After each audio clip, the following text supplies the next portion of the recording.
What is going on, guys? Andrew Estimator here, back with another post-game show. Obviously, I'm joined with my fellow Mets Weekly crew members. We got Frank, Hayden. Mets fans should be joining us anytime shortly. Who knows? But the Mets salvaged at least one game this season versus the Dodgers, taking the last game of the seven-game series, season series, 7-2. Javi Baez is back, and hey, the Mets are undefeated once Javi Baez comes off the IL. The Puerto Rico won and had an impact. He hit the homer in his debut, but then the homer in Miami, and that's all he kind of did to help the team win. Today, he's hitting doubles. He's making the crazy slides to keep rallies going for JD. So before we get into everything, let's shout out the guys. We'll start with Hayden. While Hayden's walking around and getting his steps in, Hayden, give your channel a little shout out. Yeah, what's going on, everyone? Mets Talk with Hayden is the name. It's not Marlins Talk with Hayden. Marlins are not looking too good, I'll say that. But yeah, Mets Talk with Hayden, please feel free to check me out. Live streams on series recaps, summaries. I uploaded a video on Jacob deGrom getting out. The video's doing pretty well, so please feel free to check that out. And, pretty other good stuff, news, predictions, updates. And, second half's going to be very interesting to see what the Mets team can get ahead with on, this big home stretch and coming against some NL East rivals. Yeah, hopefully after this Giants series, the Mets can actually take care of business playing the two worst teams in the division.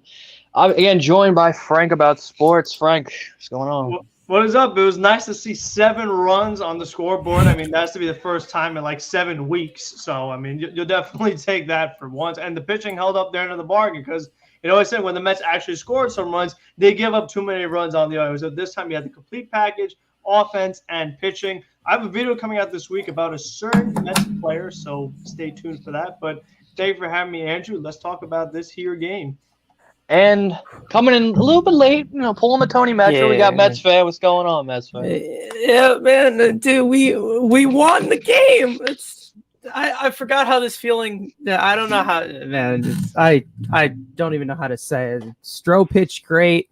Let's see what else we got. We hit more than we usually do. Javier Baez brought in the spark. Makes me very excited to see what we get when we get both of the guys up the middle. And speaking of that, hold on. Let's get a little comfortable. Hold on. There we go. There's the picture. Right, there we go. Wait, we're missing a guy though. Yeah. Hey, baby steps. All right. Yeah, Tomas Neal. Yeah. Good game, even though Rojas tried to punt the entire game there. What was the 6th inning or whatever? But listen, win is a win. Get the hell out of LA already. Go home and let's try to claw back on this one because we can't give up yet. Right. Yeah.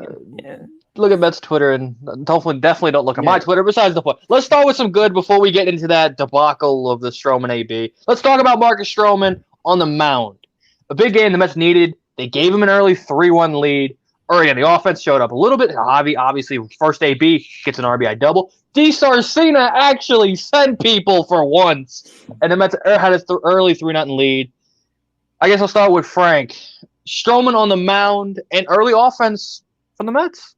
Yeah, I mean, that's quite a recipe. I think that's really good for someone like Marcus who, you look at the win-loss record, oh my gosh, he has a losing record. But when you have a top 10 ERA in all of Major League Baseball, you're doing something right. And the main reason why Stroman has all those losses is the lack of run support. There's one of the worst offensive teams in all of baseball at this point in time as far as scoring runs per game. So for Marcus Stroman to get those runs early, for him to pitch settled down, sometimes people talk about stress innings, things like that. But if you have a 3-0 lead, it allows you to pitch a little differently, pitch a little more comfortable, a little more confident. You saw him getting a funky with his delivery a lot of times, whether it was a hesitation or maybe a double leg kick or something like that, a little delayed motion. He was trying to catch the Dodgers off their timing, which is really important for hitting. It's all about timing. So the pitcher being able to do that, you'll take it. And even though the mismanaged by Rojas possibly with pinch hitting, he still gave you 6 innings. So Stroman continues that trend of giving the Mets much needed length because you knew you didn't have Lupin Lugo in this game. So you were going to need a pretty good starting pitching outing. And Stroman provided that once again. And he's really making a good case for being a guy to return. because Steve Cohen, after the way the season is going at this point in time, being 7 games out, he's going to make some changes in this offseason. And it's really going to be, who stays and who goes. And Stroman's trying to do his best to make a case for the richest owner in baseball to give him a big payday. Yeah, I mean, you guys talked about it on Mets Weekly and what that deal looks like. Keeps having these kind of starts, dollar value keeps going up and up and up. Who knows if the Mets will be that team that gives him that kind of money. We'll go to Hayden. How do you feel about Stroman on the mound and that early offense that pretty much the first inning, Mets were leading and didn't give it up the whole game? Yeah, I mean, taking a look at Stroman, he really had for the most part, he had his stuff together for at least 90% of the game. We saw in the fourth inning, he got a little bit in a jam, that was a little too skeptical with A.J. Pollock and then got a little comfortable with Cody Bellinger. But overall, he did pretty good. He had some strikeouts in there. We saw he was mixing up his pitches, something that is always great to see in a pitcher. But yeah, overall, Stroman had a pretty adequate game, in my opinion. Like we said, the splitter side was there.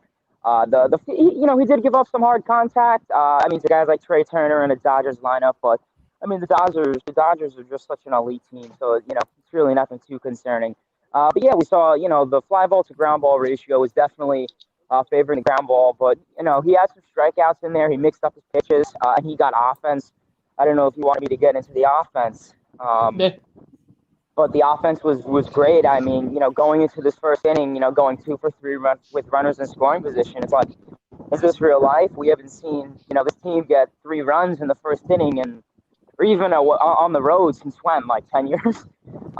Seems like it. Yeah, I loved what I saw. J.D. Davis had a great game. Unfortunately, he couldn't help out the past couple days, but he was able to help contribute tonight. 4 RBI night. Alonso was getting in the action. He extended his on-base streak to 8 games. Jeff McNeil, he was able to get an RBI, but not in the best way. But great game for the Mets offense. It just comes down to it's against David Price and Shane Green, who aren't the most elite pitchers out there. So the Mets are going to have a bigger task when they're facing Max Scherzer or Walker Buehler. But I love what I saw. With this Mets offense, though, this last game, and it's unfortunate they could have not done it the last 3-4 games, but that's typical Mets for you. Hey, no Met RBI is a weak Met RBI because the Mets don't get many RBIs. So you say thank you very much. I appreciate you. You are valuable. Jeff would have had 2 RBIs had it was lucky though. It was lucky though. Facts. Yes, he would have had 2, but Gary DeSarcina is a bit of a clown, and then also Justin Turner. He kind of bobbled it in his hand or whatever, so you could say that was lucky. Hey, Jeff McNeil got 99 speed on that play. He was ready to go. Yeah. So we'll go to the biggest Marcus Stroman mark. Mets fan, your boy continues to deal. How you feel? Yeah, I think it's just showing that he's the guy to pay right now. And if you're not going if you're not going long term, you're thinking short term. But if you're looking at multiple years, it's going to Marcus Stroman. It's obviously not going to go to Michael Conforto, considering on the trend down that he's on. But and then you also have Noah Syndergaard, who hasn't pitched yet. So this is the guy that you need to pay right now. And I'm all for bringing him back. He's somebody that this team really, really needs. His type of energy belongs in New York. But as for today, he's just bringing up the multiple weapons that he usually does. I'm pretty sure 6 different pitches. He was getting a little bit of that hesitation going on there. That's always entertaining. He's very fun to watch on the mound, and he's not like we said, he's not Jacob deGrom, he's not Noah Syndergaard, but he's different type of pitcher. He's a very unorthodox type of pitcher, and that's what makes him so unique. And that's why I enjoy watching him pitch so much, because he has so many different weapons that he can use.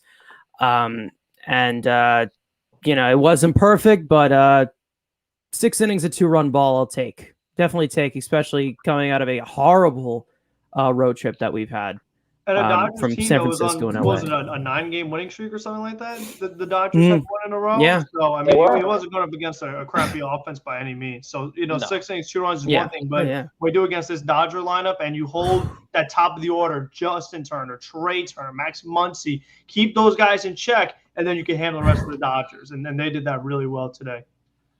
Yeah, again, what's it called? Stroman makes that money. He keeps making that money. We said Wheeler, but who knows if let's say let's magically make a run, and they do the thing and not get to October, get to the dance, and he continues to pitch well. That will bring the value up, but who knows? That's a month away. Who knows? The Mets could be 15 games out in 2 weeks, so who knows? Hayden, I guess, had some disconnection issues, so I guess he'll be back. There he is, right back, I think. So let's talk about it, since I have been called out on Twitter consistently because I have bashed a certain Met. And we're talking about JD Davis. And for once in like 4 weeks, he actually had a productive game, not in the analytics stat sheet, in the actual real life baseball. So was it 4 RBIs? Homer today. Great game for JD. Congratulations, that boy, JD. That WRC plus going up. That WRC plus going up. And the RBI numbers are going up, which that's what the team needs. Listen, he's looking good for the Cleveland Guardians scouts, and I like it. So, Dad, you are really willing to dump our whole team to Cleveland for JoJo Ramirez. But now, obviously, with Lindor supposedly going to be back on Tuesday, who's playing third? Is it JD? You keeping JD? Is it McNeil? Is it Brandon Drury? Probably not Brandon Drury. But who's playing third right now? I mean, we all know my answer, but he's not available. So, so is mine. But no, mine's realistic, but they won't do it. I'm saying who's playing third on Tuesday with Lindor back in the lineup? I'll go to Hayden first. Yeah, I mean, obviously there were talks of Jeff McNeil, taking ground balls and practicing basic fundamentals at third base.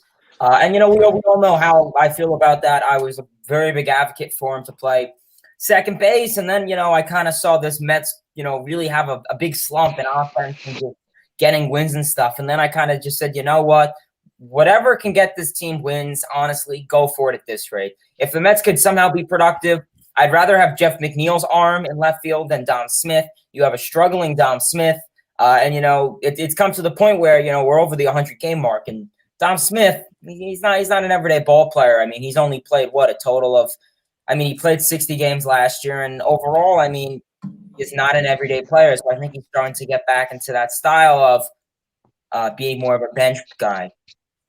So I think it's going to come down to who can play. Brandon Drury is definitely a great option. Baez could potentially play it. He has the range, he has the arm, but obviously I think they're going to keep him as Lindor's double play partner at second base. So I think you have some options in Brandon Drury, Jeff McNeil.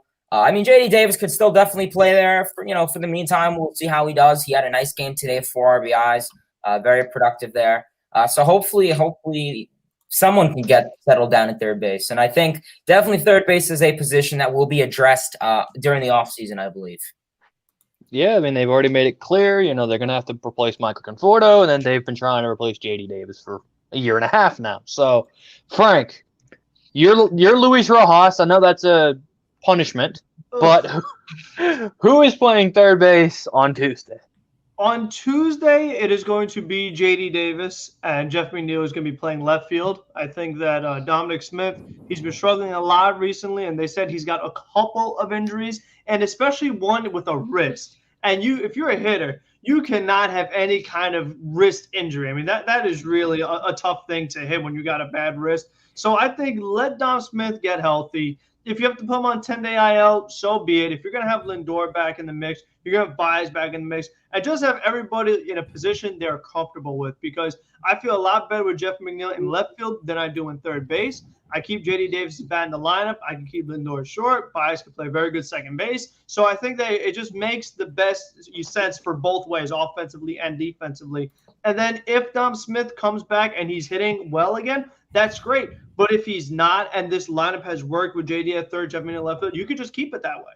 and just ride with the hot hands, because when you're down 7 games in the division, it's like all hands on deck. I mean, you just got to play all the hot hands. Even if it's not the traditional guys you would normally think should be out there, whoever's playing well has to be out there, because baseball is a game of slumps. Guys have hot streaks, guys have cold streaks. So as many hot streaks as you could have at once, you got to put all those guys in the lineup, regardless of lefty-righty matchup. You can't say, oh, lefty on the mound, all of our guys are doing well right now. If DeForest playing well, has to go on the bench. McNeil got to hit an RBI, say, oh, got to put him on the bench against a lefty. Doesn't work that way, especially Dom Smith, reverse splits, I'll put him on the bench. A guy who's struggling, where he excels the most, you don't put him in that situation. The whole thing about being a manager is getting the most out of your players, and that's the complete opposite of what Rojas did with his usage of Dom Smith, who we ended up not using at all today. So you didn't pinch hit Stroman, and it's like you had bats left on the bench. Yeah. No full-man bench now. Yeah, and you have now it's 3. Too. And you have Francisco. So, I mean, you got plenty of options. But now with what's it called? It'd be like, oh, you can't use my catcher, so it's now, let's say if Dom's unavailable, you only have a 2-man bench. You had, I guess, Jeff and Conforto. Would you use both of them? You know how Rojas doesn't use his catcher. Mets fan, who's playing third? Who's playing third on Tuesday? Well, as much as I want it to be Luis Guillorme, it can't. Oh, I think I would do JD just because of the bat, and also for the Cleveland Guardian scouts too. And I would put Jeff in left field. I think he needs to get some more reps out there. He did get a rep today, and I think he needs to be out there, because I don't need an up in the air position for Jeff McNeil. I need something that can be a guarantee. Left field seems like his secondary position compared to second base. Third base, I think still think he's a good third baseman, but it's like, just don't take the risk right now. It's kind of like the same thing when I say with like Edwin Diaz, stop beating the dead horse right now. Just now's not the time to experiment. There's a lot of sense of urgency here. Now, will Rojas follow that order? Probably not. We don't know what's going to go through his head. We'll probably see Chance Sisco in left field tomorrow, or in 2 days. So I don't know. But yeah, that's all I have to say. I think I go JD at third base, but if they want to put McNeil at third base, it's whatever, but you're going to go tossing back and forth. So I don't know. I wanted to bring this up because, again, this is maybe different teams, but in 2019, the Mets were good offensively. McNeil was the left fielder. So maybe having and he wasn't terrible out in the corner. Wasn't terrible. He's not great. Obviously, Dom's improved, but Dom isn't great out there either.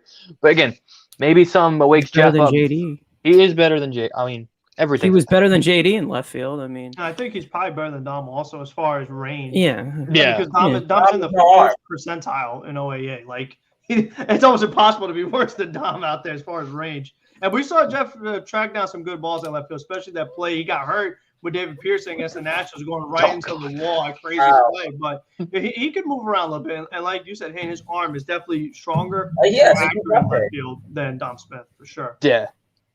And, of course, Darren's got to be like, hey, guys, it's going to be okay. After 3 with the Giants, it's 3 with the Nats, 3 with the Marlins, 5 with the Nats, 3 with the Marlins. And do we remember what happened the last time? Next time we play Miami, why? This is not a give me. This is not a cakewalk. But it's better than facing the Dodgers and Giants. I like the feel of playing at home. I just need them to be playing at home. That's what I need. The booze. Yeah, hell yeah. No. Francisco Lindor. No more booing. Grow the fuck up. Oh, speaking of that, I think we all saw Lindor's glove, right? Yeah. With him, with yes. all you to talk about. Yeah. It's got a bunch of Haydens on it. Yeah. Bunch of Hayden. Bunch of hate. So obviously, if you're on this channel, we have to talk about a certain individual, and he has been one of the only 2 guys consistently all year being great, and that's Pete Alonso. Plot twist. I thought I was on somewhere else there. We'll get to the other guy in a second. I guess I can bundle them together. Nimmo and Alonso have been the team, have carried this squad all year when healthy. Pete gets hit again today. 3 strikeouts, but besides the point. But the home run, he hit the big home run. I didn't say big homer, but tried to at least spark a comeback yesterday. Goes for nothing. Homered again. I went game 2. Yeah, what was it? Game 2. Pete and Nimmo got on base. Almost hit for the cycle yesterday. Got on base 4 more times today. I mean, we all know he's better than Michael Conforto, but like, is he better than Mike Trout at this point in Brandon Nimmo, Frank? I mean, Nimmo is we'll talk about Nimmo first. He's really good. I mean, the fact that he's getting hits and walks, you like to see that. And like you said, just the consistency, which has been something you can't take for granted. The same we talk about meeting expectations. So many of these guys have underperformed, whereas Brandon Nimmo, I say maybe he's exceeded expectations a little bit. On base percentage, you kind of expect, but just the amount of hits he gets per game, I think is really good to see. And it's so unfortunate how he leads off the game, they said more than half the time, gets on base, and then a lot of times he gets stranded. So it's like when you first turn on the Mets game, and especially the away team, Nimmo gets on, like, okay, let's get something going. Like, oh, they strand him. But today, I mean, they were Javi Baez comes back, drives him in, and Nimmo was flying around those bases. That's another thing that he does well that you may don't really see in the stat sheet, but he has such good speed. Stole a base yesterday, so I think they really, with the way this offense is going right now, they got to send Nimmo some more. Let him get more steals, just generate more offense, get all those weighted runs going, so I think those things help. As far as Alonso, he's a guy that he's really been very important for this team because he's the only guy that's been doing something the entire year, not big in IL stints. He's tried to play through injuries. He did for a while. They had to put him on the IL for a little bit, but even then, he wasn't out for a month or anything like that. And he got hit on that pitch in San Francisco. Has to keep the elbow guard on. You're like, oh, is he even going to play tomorrow? Plays tomorrow, home run. This guy, he's really important for this team. Whether it's leadership, the improvement on defense. He made a good tag today on bad throws. So Alonso's been good all year. He's been like we said, the one guy that's been stepping up. So it's very important to keep him long term, in my opinion. Same with Brandon Nimmo. Like these are, like we said, Mets Weekly. These are the guys you want to keep, and it's good that they've just kept it going. They haven't had any massive cold stretches when the rest of the team has been cold. They've still given you a little bit of something else. So as long as these other guys could step up, I mean, this would be a much better offense because for the most part, this West Coast swing, when the guys were scoring runs, it was Nimmo and Alonso. Nobody else was really scoring. So I mean, the rest of the team has really got to step up. Yeah, and Nimmo's gotten better defensively. Yes, he's playing deeper, so he's letting balls in front of him get down, but he's getting better at going back on the ball. Mets fan, the two best players on this team, not named Jacob deGrom and Lindor. Yeah. Well, yeah, Nimmo is Nimmo. I don't think I need to say anything. I mean, he gets on base. Tony Gwynn Jr., whatever. Watch the video. Doesn't matter. Pete Alonso, I mean, this man has just been the guy who's the only one who's made an actual adjustment at the plate. It's like it's getting very tired it's getting very tired that one guy out of the 9 guys in the lineup is the only guy that's actually been able to make adjustments and be successful. The chase rate is down. The strikeouts are down. The walks are pretty much at the same level, but they're pretty much going up. The discipline is just there. It's better, and this is why I say this is his best year. This is his best year compared to his rookie year. And I completely stand by that. Yeah, he's been the only guy alive in this lineup. He's pretty much trying to carry this offense, even though they give him absolutely no help. And it usually does not come up with a good result, like a win. But he's trying the best he can. He's been the only one I've actually been fully confident at the plate. Like, I guess 90% of the series, and there was like one little stretch where he was chasing a little bit. But other than that, I mean, Alonso has been fantastic. For a 1-year wonder, he's pretty good. I'll tell you. Ryan Howard, Jason Bay, whatever we want to call him. Hayden. I never called him Jason Bay. That is one thing I never called him. You did call him Ryan Howard, though. You did call him Ryan Howard. Actually, no. Actually, someone else got the name.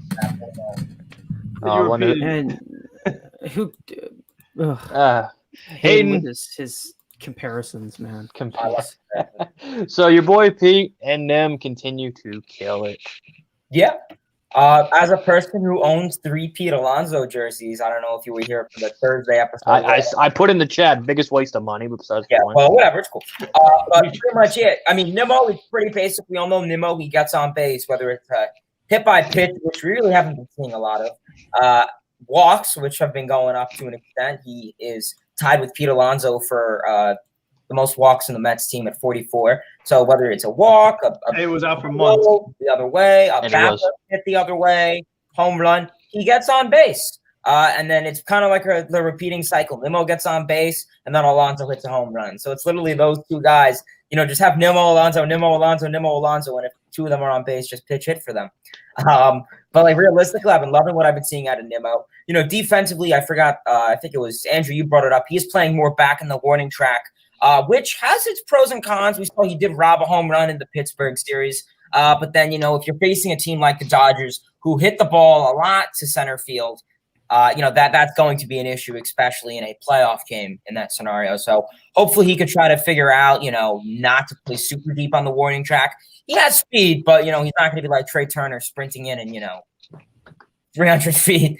But yeah, realistically, I've been loving what I've been seeing out of Nimmo. And just Alonso overall has been marvelous. Him and Nimmo are carrying the offense. Defensively, Alonso's been pretty solid for the most part. He's playing a good first base. I'm liking it. And then simply enough, offensively, he's been having a huge second half. He's really killing the ball really well, and he's starting to go the other way, something we really didn't see a lot in the first half. He was really only hitting the ball to the left side, and he was really just getting light base hits to the right side, where I think it was a Giant in Dodger Stadium the other day. He hit one to the right side of the field, and he's starting to go more to the right side of the field. So that's pretty good. Beating the shift was one thing that really kind of killed him in 2020. And even 2019 a little bit. So it's good that he's starting to beat the shift. That'll boost him, his on-base percentage and all that stuff. And he's just getting much better at the plate. He's, he's being aggressive, and I don't mind him hacking because he just has so much raw power. But he's laying off the pitches that are in the dirt, something that he also struggled with in 2019. And simply enough, he's striking out less. He's walking a bit more. And overall, I think Alonso is definitely going to be a guy that the Mets are going to want to extend. Coming this offseason or next offseason or coming down the line. And he's 3 home runs away from, 100. So if we're talking about, Cabrera's record today, well, Alonso has one upcoming too. So I think he'll definitely automatically get that this year. Well, there's maybe a big difference between hitting 100 and 500, but those stats don't matter. Triple Crown stats don't matter anymore. He's about to hit 30 homers for the season as well, so that's always a nice. All right, get my screen up here for a second. News. What we got? News from the manager of the year. What we got? From Luis Rojas. We'll be in left field. Looks like McNeil's going to be playing left field. So looks like Dom's going to be on the bench. Good. Hey, run it back 2019 bench Dom. Cocksucker. Yeah. All right. Well, yeah, Dom to the bench. Yeah. All right. If JD was hitting lefties as well as he did in 19, you could have had a little bit of a platoon at third with Jeff and JD, but he hasn't been amazing at one particular side. He's still been good for the year. He just hasn't. Jeff's an everyday player the way he did. Yeah, Jeff's not going to want a platoon. Jeff's an everyday player too. You don't screw him up. You can put Jeff in left when you start JD, but then when you face a righty or whatever, you put Jeff in third or something like that. Have Dom play against lefties. I don't know, just kind of move it around a little bit. Okay, I might have a problem with that if Sammy Long is a lefty. Or you could platoon Jeff and Dom. He is a lefty. Okay, great, bro. That's always so great. Can't wait to see Brandon Drury and Kevin Pillar still going to be in the lineup. That's going to be great to see. But so before we get off here, there's a little bit of minor league news from some guys that we thought could potentially help the big league squad. Jose Martinez homering down in Syracuse. And how the hell do you say is it Arodys Vizcaíno? I am terrible with those. He finally came off the IL and Arodys, some Braves former closer that had a really good year and then just fell off. Had a huge injury. Well, sorry, I'm mean. I'm a Mets fan. I'm mean right now. But besides the point, he made his Syracuse Mets debut when he had 13 pitches, strike out the side. If I saw that correctly. So again, no more Jeff Hartley, boys. Let's go, yes, sir. No, then he'll get have 2 really good innings, and then there goes the shoulder, and then you got the Heath bar, man. Heath Hembry. And they also Heath Hembry was signed again since I've streamed Mets content. So Frank, are these guys potential September expansion rosters pieces the Mets could use? I think they should be. I think as many arms as you could have in your bullpen, that helps. Don't overwork Loop. Don't risk hurting him. Don't overwork Lugo, Castro. You want to get these guys, like I said, get the most out of your players. So if Vizcaíno could be in here instead of Hartley, and you could have a guy like, I don't know, maybe Frank Aquila may call him up for the bullpen. He's done well all year in Syracuse. You call him up. Heath Hembree, give him a try. See, because his analytics are so good, so he's automatically a great Elite. pitcher. ERA means nothing, so he's good. They DFA'd him. You know what? They DFA'd him because he was so good. That's why they got rid of him. So elite. So, Yeah. But it's worth giving him a try because listen, Jake Reed pitched better than a lot of people expected, and let Hefner get. And this guy has such good stuff in Hembree. Let Hefner get a try with him. See if Hefner could really get the most out of him, and you might have a good relief pitcher on your hands. And kind of like we say, maybe build for next year. Again, we got to decide who you keeping, who you're not keeping. Do you want Hembree to be part of your future? Is Jake Reed a lock for the bullpen next year? Like these are things you want to figure out. And if they could stop getting hurt, that would be nice. But we know at the Mets, that's like pretty much impossible. Yeah, but again, and also Jose Martinez, what do the Mets absolutely suck at? Hitting left-handed pitching. What does Jose Martinez made a career out of? Murdering them. He hits dingers off left-handed pitching. So hey, Scott Harrison. He might be better. He might be better than Scott Harrison. One more thing. Miguel Cabrera is elite with hitting runners in scoring position. Sign him to a deal. He's the DH next year. Hey, isn't he a free agent next year? He's close to retirement. So he's gonna get some 3,000 hits and be like, all right. MLB worth like $3.99, right? No, we got Nick Castellanos as the DH. Nick Castellanos. I mean, like, cool. Trying to cost me something. That's what I'm being told. That's what the chat said. There's some dude in the chat that wants. I want an actual good major league hitter. Besides the point, I want actual stats, not expected stats. No, I think JD's a great DH on the Cleveland Guardians, but why we can just sign the guy out of and not trade assets and keep JD as a bench bat. Okay, we're not getting into this. Maybe we'll do. Wait, who? Chris Bryant's a free agent. You could do him again, but like he's not he can play anywhere, man. He could be Jeff McNeil. He's not. Don't give up a top 5 prospect to get him. Oh yes, and 850. 9. We only care about 900 OPSs. Anything under 800 is like 850 bad. That's trash. That shit is trash, bro. So. Listen, he's a great hitter. He's being scouted by the Cleveland Guardians right now. So exactly. We don't want to get in their scouting way. Maybe it's Minnesota. Maybe Minnesota wants him. Let Minnesota scout him too. Yeah, man. Ryan Buxton. I'm all for it. I'm gonna team up with his. Yeah, it's gonna be awesome. But he's Dominican though. We're trying to build a Puerto Rican team. Yes, but he's going to team up with his former teammates. 2 former teammates coming together with Francisco Lindor, man. Whatever gets Lindor going is the guy. All right, then Correa will do the DH. Correa is the DH. I like it. There's one thing I wanted to say about Lindor with him coming back. With the way Javi played today, and if Javi continues to play better than Lindor, Javi in the offseason is going to be asking for significantly less than Lindor. And I think it would be such a bad look for Francisco if Javi Baez is outplaying him that it has to motivate him and be like, this doesn't look right. Like I could, and Javi's gonna be talking crap to him too. Like, what's up? I'm better than you. How can I get that buddy? And then I just hope they can motivate Lindor to really, because you have Javi helped out this team today, and then Lindor can help them get through the home stretch and make a run.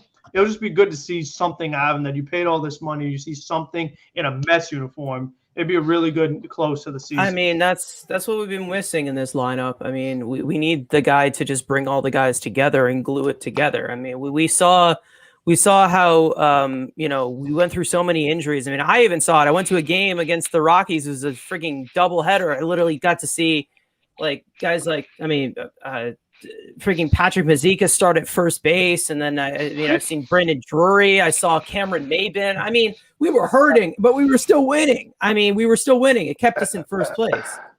What the fuck is this? What the move J-Ram to first. What the fuck is this? First. Oh my god! But but he glued it together. That's what Lindor did. So we need to bring him back. And then, there's also another guy named Jacob deGrom who pretty much kept the pitching staff together. Yeah. He's not coming back, but there's also another guy named Noah Syndergaard. Yeah. Can we talk about deGrom though? Rojas the other day said he thinks deGrom should be back this year. He's fucking deluded. He's deluded. I don't know what to think about that. Oh my god! If he pushes him and he gets hurt again, then that guy's head should be on a stick. Yes. So, but I don't know why they haven't made a declarative statement regarding because they're hoping that they get hot. I think they're gonna wait till this 2-week period, and if he can't throw again, they'll say just forget it. I think they're trying to get like one more try. Yeah, for DeGrom. Yeah, I think he's done. I think No, he's done. So You I can't. wanted to ask you guys this. I put in the chat, but I don't know if you guys saw it. So because really what occurred with DeGrom, it was really kind of clueless. I mean, he was throwing a bullpen session and then he just got forearm tightness, which okay, that happens. And my biggest question was, do you guys think he got forearm tightness from gripping the ball too hard? And we all know why a player now would grip the ball harder or different because of a substance. He doesn't use substances like that, dude. He doesn't use that. I mean, it's already been proven. Like, I'm more he doesn't concerned with his just continuous velocity on the fastball and the slider. And I think even though his arm is like the arm of a younger guy, he still is in his 30s. And just that kind of wear and tear, you're bound for injuries. So I just don't know how sustainable that is. I wonder if this series of injuries, whether it was hitting or pitching that DeGrom has suffered, it may make him change his speeds a little bit in the game where like he'll throw 100, but not 100 every single time. Like throw it when he needs it. Yeah. Oh, he's definitely going to the curveball more. Yeah, he's definitely going he to the didn't use curveball other more. pitches. Yeah. Mix the speed so you don't completely just blow out your arm by August, by July. So it's fun to see the 102s when you're starting pitcher. I love it. Yeah, but I also would much rather have DeGrom healthy. And if you had to throw 95 to ensure that, we've seen DeGrom pitch well without that kind of velocity. So I know that he has the location, the movement, everything to pull it off. That's the crazy thing is that he doesn't need the velocity to be dominant. Yeah. That's the thing. Like his curveball is like up with some of the best. Like I wouldn't say it's like high Lugo, like high spin rate, but like his curveball's up with the best. He just doesn't use it. Like he has a sinker that he like half developed and then like basically got rid of it. And he also has a 2-seam as well. Like he mixed those two. It was like a 2-seam sinking fastball, and he kind of like got rid of that. But like he'll probably try and bring that back. I mean, he always is mixing pitches. That's always his. He barely even used the changeup. It was mostly fastball slider. Yeah. And even not his fastball velo, but the slider velo was also, I think, the best in the league too. So doing that constantly, I don't think it's healthy. Well, you can always say that, like, I mean, you can always say that, like, DeGrom, it's like, oh God, I forgot what I was just gonna say. What was I gonna say? Oh no. Yeah. So you could say with DeGrom, it's like whenever you see him using the slider more, you know he's pissed. That's a fact. Yeah. That's true. Because that's his put away fuck you pitch. So it's like he's so pissed. Oh man, I miss him. Oh, I miss him so much. So pretty much, Jake, if you ever watch this, and I'm not doing this for any reason, just come back, just throw a hard sinker and a cutter. I know why I said that. And plus, what you can experience with the 90, the 102 with the slider, but just get it as like your two primaries for no reason. I don't want that for any other reason. That I need that cutter with a 100 sinker. I need Joey Fuego to teach him the curve. We're off. Give him an ephus, you know. He's got a curveball and a changeup. He can switch it. I mean, why not? Combine them. Why not? More. What else? We got why not? Go Zach Greinke throwing 100 when you're 25 years old, and then now just like throwing 60 mile an hour. Rich Hill could throw an ephus. Yeah. I bet you DeGrom could pitch better left-handed than a lot of other pitchers the Mets have used in their normal side. Damn. I honestly like definitely can pitch better than. Wasn't he like throwing left-handed in one of his like practices? He probably does. He was taking ground balls. I bet you he he has like a couple nice pitches from the left side. I don't know why. Probably. Just knowing Jake, he bats lefty. Grounders and everything like.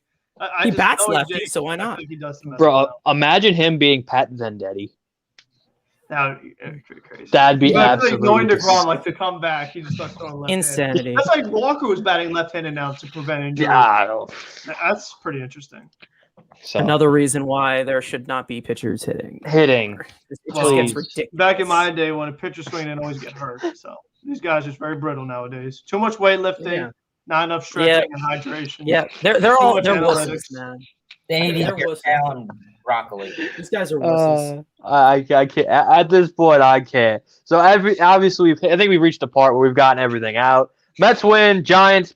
Be nice. Take 2 out of 3. Win a series. I mean, we won 1 game. I know it was hard to win a game. Can we win 2 out of 3? No. You know, Stefani's not pitching. Cueto might be pitching for the Giants. Yankees Yeah, are playing the Cueto's in the Braves. middle. And the Yankees Yankees are can playing help the out, Braves. you know, get to a 12-game winning Why streak not? and Yeah, us out. Yankees, stay hot, please. Watch Stay Yankees go hot. back to being bad now. Just to Exactly, but let's do the Yankees. So I'll let you guys plug if you have any upcoming content, even though I know Frank already somewhat did. But if you got anything else, here's your time to plug. I'll start off with the infamous Frank Sports. Well, thank you, Andrew. So, yes, we do have a video coming out this week. I don't know the exact day of the video, but sometime very soon about a certain player that the Mets have and something they should do with said player. I think would be a smart decision to do as soon as possible. So, definitely be on the lookout for that. Thank you for having me, Andrew. Let's go, Mets. Yeah. Mets fan, what do you got coming down the pipeline? I'm currently kind of sorting through different types of topics. I'm not really sure what I want to approach next because I'm a little bit tired out from a lot of different things that I've been doing for future different stuff. But I'm a Mets fan, analytical person, usually on Twitter with some mix. It's kind of how I do it, a mix of self-deprivation and analytics. So whichever one I'm feeling at the moment. Yeah, let's go Mets, and let's just continue this win streak. That's all I ask. Hayden, you got anything? There you go. Hayden, you got anything coming down the pipeline?